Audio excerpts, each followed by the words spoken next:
Good news po sa ating mga motorista. May big time bawas presyo na aasahan sa susunod na linggo para sa mga produktong petrolyo. Ayon mismo yan sa Department of Energy. Ikinatuwa naman ito ng isang transport group pero patuloy ang kanilang panawagang ibasura na ang fuel taxes. Ang balitang A to Z ni Naomi Almojano.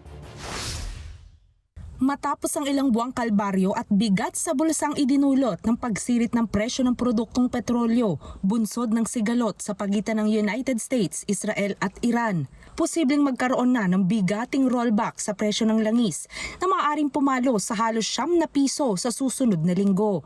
Para sa driver na si Tatay Ramil, magandang balita ito kung sakali, lalo't araw-araw siyang namamasada, makapag-uwi lang ng pantustos sa pamilya. Ang hirap ng biyahe namin, mahal talaga. Pero kahit pa paano, kunti tiyaga lang. Para sa pamilya, nag-uusap-usap na sila nga bababa na yun ang pinakamaganda para sa amin. Medyo makaginawa konti kahit pa paano. Ayon sa estimate ng Department of Energy para sa June 22 to 29 oil prices, ₱8 and 19 centavos kada litro ang maaaring rollback sa diesel, habang 3 hanggang ₱5 naman ang inaasahang rollback sa gasolina. 3 araw pa lang ho ang trading days this week, pero malaki na ho talaga ang binaba nung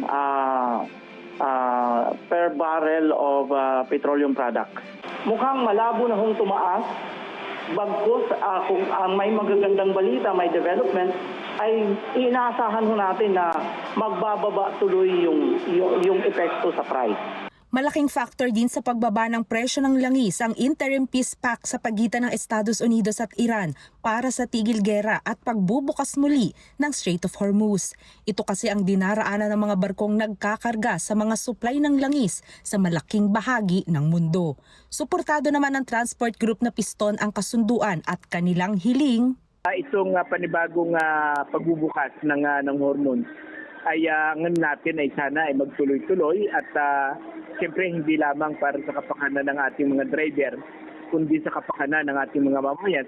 Malaking tulong bilang pambawi rin aniya ang rollback sa presyo ng langis dahil kahit papaano makakabawi aniya ang mga tsuper sa laki ng nawala sa kanilang kita noong kasagsagan ng nakakalulang presyo ng petrolyo. Medyo may magandang panimula sapagkat kung ₱10 yung ibababa, ay kung kami ay nakaka-30 liters per day, halos sa manadagdagan yung kita namin ng ₱300.